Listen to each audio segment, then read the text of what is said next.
Are you an author who's tired of the long waits and low royalties? Exact Rush is here to change the game. We specialize in publishing with precision, and we get your book to market in just 3 to 6 months, not years. But we're not just about books. We also support your photography, web design, and content creation needs. Our focus ranges from spirituality to pop culture, and we're excited about our diverse lineup of upcoming releases. So if you're ready to keep more of your hard-earned money and get published faster, Exact Rush is your ticket. Visit exactrush.com and turn your creative dream into a profitable reality today.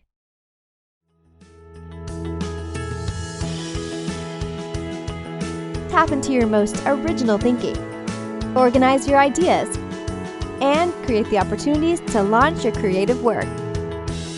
Unlocking your world of creativity with best-selling author and brand innovator, Mark Stinson.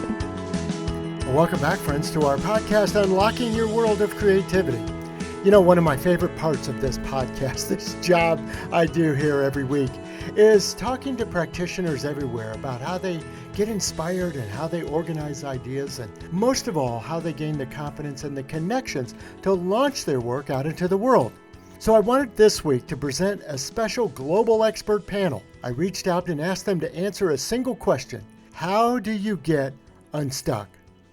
So in this episode, we'll hear from 6 experts on how they get unstuck and overcome the obstacles to launching their work. They're going to give you tips, techniques, advice, specific methods from their experience. Welcome today, Alexandra Beller, Michael Brent Collings, Nick Courtwright, Sean B.W. Parker, Terry Rich, and Stimson Sneed. So let's get started. Let's hear first from Alexandra. How do you get unstuck? Hi, I'm Alexandra Beller. I'm the artistic director of Alexandra Beller Dances, which is a dance theater company and an education company. I work with artists to work on their creative process and support them in finding their voice and vision and putting that out into the world. I am answering this question: how do I get unstuck and overcome obstacles to launching my work? One of the things that has come from me over the years is that I believe that we all need both instinct and analysis. And they're both essential to everything that we do when we're a creative in any way. But they don't work well together. They don't play well at the same time. So I believe that we need to be mindful about when we're using instinct, intuition, gut, and when we're using analysis, intellect, cerebral patterning. What I see happen often is that when people are using instinct, their inner critic will come in with analysis, although an uneducated analysis, and start poking holes in the intuition. Why do you think you're doing this? What do you think is going to happen? Where is this going to go? What's that going to become? And the same thing happens when we're using analysis, that sometimes that gut response will come in, and it'll often be in the form of sentimentality, or what we sometimes call preciousness, and an inability to throw things away, to edit. I find this in my writing. I find it in my choreography. It's really hard to throw out an idea, or you feel like you should honor somebody's work that they put into it, even if ultimately what they made, no matter how good it is, just isn't the right thing for that piece or what you're making. And we get too attached. So I feel like non-attachment when we're working with analysis and non-judgment when we're working with instinct are both really essential. Sometimes the toggle have long durations, so I'll be in instinct for a while, and then suddenly I'm feeling lost, and I'll jump in with some analysis. Why am I feeling lost? What's not working? What's going on? Or I'll be in analysis and I'll feel myself pulling and getting sentimental, and I'll say, stop, just stay with what I see, what I know, what's in front of me, and I'll feel back into it later. And sometimes it's very quick back and forth. I'll make a decision analytically, and then I'll sit back and say, okay, let me see that. What does it make me feel? Okay, great. And I go back and forth until I feel like I'm not stuck anymore. I'm Alexandra Beller. You can find me at alexandrabellerdances.org or alexandrabeller.com. I'm on TikTok, LinkedIn, Facebook, Instagram, and YouTube. This is Michael Brent Collings, international bestseller, screenwriter, and owner of Bestseller Life Incorporated at bestsellerlife.com, where I teach authors and creatives how to write, publish, and market their work. Talking to you about how to get unstuck and overcome obstacles to launching your work out into the world. For those of you who are unfamiliar with me, first of all, I forgive you. I would forget my own name if it wasn't sewn into my underwear, but I have done okay with my career, even though I have definitely faced a few obstacles in my life. I tried to be a grown-up. I was a lawyer because I really did not want to be one of those people living in his mom's basement, inviting ladies over and saying, any day, baby, I'm gonna make it big. So I got a job as a lawyer and ended up in my mom's basement because my wife got sick and I went from a full-time partner to a part-time lawyer caretaker and was invited to leave the law firm. I couldn't get another job. It was right when the economy imploded, so I turned to the only other thing I'd ever been good at, which was writing. I started writing, I sold some scripts, some screenplays, I became a bestseller, but life wasn't finished with me because right around this time, I was also diagnosed with major depressive disorder, suicidal tendencies, and psychotic breaks, which are as fun as they sound. And then a bit after that, I woke up one morning paralyzed from the neck down. I can move around, I can walk and use my arms, but every single day I do deal with physical and mental health issues, sometimes crippling ones. Sometimes they're just horribly inconvenient. Sometimes they keep me from functioning day to day, but they're always there. And yet I still have managed to have a long-term successful career. And people do often ask me, how do you deal with all this? What's your secret? I don't have much of a secret, but I do have a couple of tips that I recommend for people dealing with their own challenges, obstacles, and issues, but who still desperately want to get their work out there. The first tip, remember that you can never be the most successful person in the room. You just don't have that control. You can't decide I'm going to walk in and be the top dog, but you can be the kindest and most professional person in any room. And that yields incredible results personally and professionally. A few years ago, the market changed as it so often does. I'm an independent author primarily, and Amazon changed their algorithm and a lot of the ways they were pumping work out, and my business tanked. I quit. I had to feed my family and I couldn't do it writing. So I announced I was going to retire and immediately was flooded with emails and texts from major authors, huge names, who were saying, you can't leave. We want you in this business. And part of that was because hopefully they liked my writing, but most of it was they just wanted to keep me around as someone who adds not just to the profession in terms of output, in terms of product, but also in terms of tone and what I add to their lives personally. That was a huge part of what kept me in the business and made me more successful only a year later than I'd ever been. The second tip is revel in your ignorance and feed your curiosity. As we age, it gets harder and harder to just say, I don't know. I do remember as a lawyer, that was something I was never allowed to say because you can't say, I don't know, and then charge someone $400 an hour. One of the best parts of being an author is I get to be professionally ignorant, and I can ask, what does that mean? How do I do that? Could you show me that? To anybody and anyone. My family, my kids, everybody, they know that if they're driving around with me, they run the risk of me seeing an interesting building and just pulling off to the side of the road so I can go in and say, hey, what's going on in here? Which gets me some funny looks, but it also teaches me an incredible number of things I can adapt to almost any situation because I've mastered the ability to say, I don't know, and then followed up with, how do I do it? And learn. The third tip is to surround yourself with supportive people. This is such a tough world for anybody, and if you're trying to break out in any kind of a creative or entrepreneurial fashion, you are going to face so many lows, and it helps so much to have people in your corner who aren't there to feed off of you, but who are there to catch you when you're down. And the way you do that is to be a supportive person. Again, it goes back to being that kind and professional person, not just with people in your business, but with everyone in your life. Do what you said you would do, and if you can't do it, we all fail. Let them know. Give them the dignity of letting them know that you couldn't live up to your standard, but you will do better next time. Ask for support and aid, and be willing to give it on your up days. And the fourth thing going along with that is what I call the secret to immortality. I noticed when watching movies, right before somebody dies, the same thing happens every time. They go, tell my girl, I love her.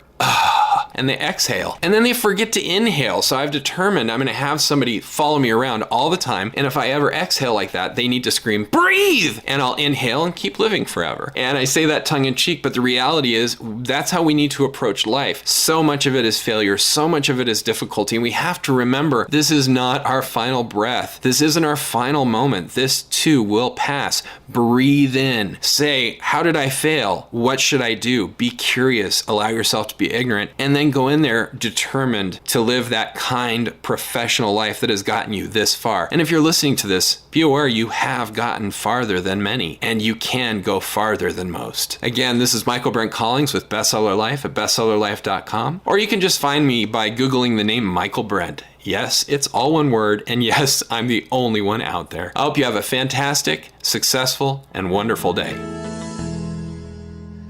Hi, I'm Dr. Nick Courtwright, founder and CEO of Atmosphere Press. We're a hybrid publishing company based out of Austin, Texas. We were founded in 2015, and we just published our 1,000th book. So thanks, Mark, for having me on. I'm really excited to give some advice on how to get unstuck on your creative projects. This is something I've written 4 books myself, helped a lot of books get out there, and I know it can be difficult at times to find traction in a project, or then if you have a project, to get it out there into the world. So I'm going to talk a little bit about both those things. So first, about generating content. One quote that always stuck with me is that writer's block is really nothing more than a failure to type. That you just sort of need to grind on through and have faith that something good will happen. I've found again and again with writers, both myself and others, that they just stare at the blank page. They're not letting anything happen. But then as soon as they buckle down and just start typing, eventually, they might write junk for a little while, but eventually good stuff will start to happen. The energy will start to flow. The blood will be pumping. The ideas will start pouring forth. So I always recommend just sort of fight through it, create content, and really, in a counterintuitive piece of advice, lower your standards. If you go into it with really high standards, you're going to be frozen with those high expectations, making it difficult for you to just crank out material. So I recommend having really low standards and then just making words, making art, and then later, after you have something, that's when you can bring the high standards back in. So that's a little bit about generating content. When it comes to actually getting it out there, launching your work out into the world, as a publisher with Atmosphere Press, honestly, I recommend reaching out to us. I think that's something that'll be helpful, whether you want to publish independently, publish traditionally, or work with a hybrid press like we are. We have a bunch of resources that will help you know what the right step is to take. For example, on our website, we have a quiz that's about publishing potential that you can take, answer questions about your feelings about book cover design, how you feel about editorial revisions, marketing, all of these sort of things. And then we'll give you actionable feedback and advice based on your answers. So that's something that's a really, really great resource. We also do free consultations with editors just to talk about your work, about your publishing potential, what it might look like to get your work out there. So a big theme that I always emphasize is just, take charge of your publishing future. It's up to you to make a difference. If you just sort of wait around for something to happen, it might take a long time. But if you go out there, put yourself out there, don't have fear about it, and just sort of open yourself up to the world, then good things could happen. As they say, nothing ventured, nothing gained. So that are some pieces of advice that I have. Again, my name is Dr. Nick Courtwright. I am the CEO of Atmosphere Press. You can find out more about us at atmospherepress.com or at my personal website, nickcourtwright.com. And I will certainly be wishing you all the best with creating your work and getting it out there into the world. Hi, Mark. This is Sean B.W. Parker from the south coast of England in Sussex. I'm a writer, artist, musician, and academic. I've written 9 books and contributed to 4 more: cultural studies, poetry, and justice reform in general. And in terms of how do I get unstuck and overcome obstacles to launching my work out into the world, I tend to have a multi-purpose notebook, which is a diary, but a big, thick one with big pages on which any idea I get at any hour of the day, I will scribble in there, whether it's a lyric or interesting phrase, idea for a painting, all of the colour of thoughts that creatives have all the time.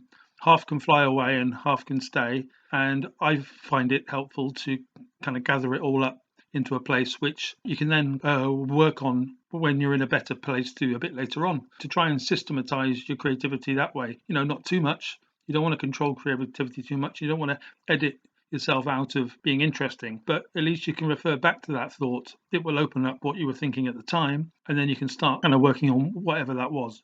As I say, best not to over edit yourself after that point as well. Just use it as a jumping off point for whatever thought you haven't let go into the ether. Thank you. Again, I'm Sean B.W. Parker. You can get my books from Amazon. Follow me on Twitter at Sean B.W. Parker. Thanks very much. Hi, everyone. This is Terry Rich. I'm president of Rich Keynote LLC. I speak internationally on innovation and techniques, how to create new ideas, to become the idea dude.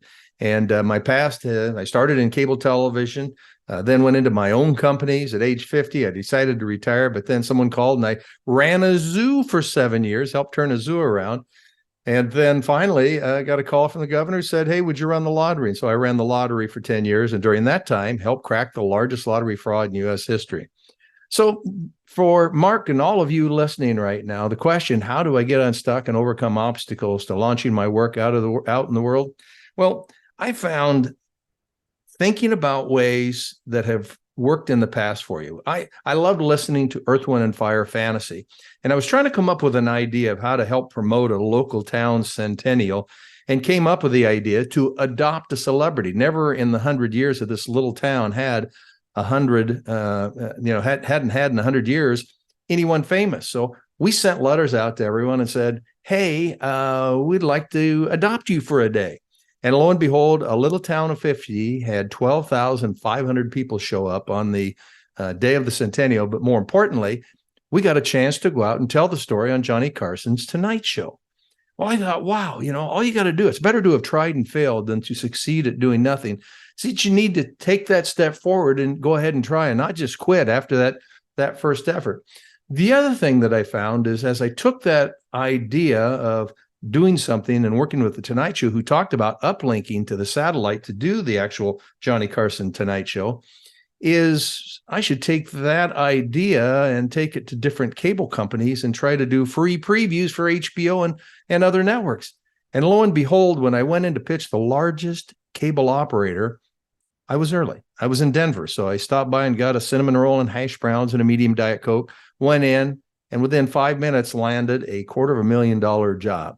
Well, every time I went to do something else, or I had a big TV appearance that I was going to do, I went in to get my mind in the right frame of mind to have that hash brown and the cinnamon roll and the medium Diet Coke, and I felt so much better. Now, many of you may do that with lucky clothes, lucky shoes, lucky socks. And of course, I ran the lottery for 10 years, gave away $1 billion. I'm not really superstitious, but what it does for me is to have a smile on my face thinking, I've been successful before, I'm going to be successful again in creating this new idea. So, Terry Rich here. My website is terryspeaks.com. You can catch me on LinkedIn or YouTube and also on Facebook. But those are my ideas. So have a great day. Keep trying, keep plugging out there, because happiness doesn't happen when you hit that goal. Happiness happens on the way to success. My name is Stimson Sneed, and I'm a director and filmmaker. How do you get unstuck? How do you get your stuff into the world, and how do you make the world notice you? Well, the hard, unfortunate truth is there's nothing you can do to force the issue with the second part. You cannot force the world to notice you. You cannot make the world love you. What you can do is keep generating content. What you can do is create the opportunities for the world to notice you and notice your work. And to do that, as a creative, you have to create. There's no two ways about it. If you're a painter, you need to paint. If you're a writer, you need to write. And if you're a filmmaker like I am, you need to keep making films, whether they're big, whether they're small, whether they're shorts, whether they're features. Even if you have no idea how to get this stuff into the world, the act of creating will keep those doors open to you. For myself, I've experimented enough on the independent scene to know that I only want to do features. So for me, I always have a clear and hard business plan in place. But to be clear, a business plan still leaves a lot of room of flexibility. So when I'm making a film, I'm having a plan to how I'm going to sell the film. I already have a list of contacts in mind for who I'm going to take it to. You don't need this to make a film, for the record. What you do need is an idea you can sell and an idea that you can afford to lose. When you make a film, you're gambling, just as you are with every piece of art. So you have to go into this with the assumption that you're going to fail. Because if you assume you will fail, you are giving yourself the protection to take risks. The only measure of success is making the film. And then if you sell it, even better. Artists have to create. Keep doing that, and you will find the ways open to you. My name is Stimson Sneed, and you can find me at Instagram and Threads. Well, thanks again to our guest. I hope you've enjoyed this global expert panel on how to get unstuck and overcome obstacles to launching your work out into the world. My thanks again to Stimson Sneed, Terry Rich, Sean B.W. Parker, Nick Courtwright, Michael Brent Collings, and Alexandra Beller. And join me again next episode. We're going to continue our around the world travels to talk to creative practitioners everywhere about how they get inspired, how they organize ideas, and most of all, how they gain the confidence and the connections to launch their work out into the world. So until next time, I'm Mark Stinson, and we're unlocking your world of creativity. Unlocking Your World of Creativity with best-selling author and brand innovator Mark Stinson. This program was produced by BSB Media, creators of IntelliKey Leadership Stories, Unlocking Your World of Creativity, and thepeaceroom.love.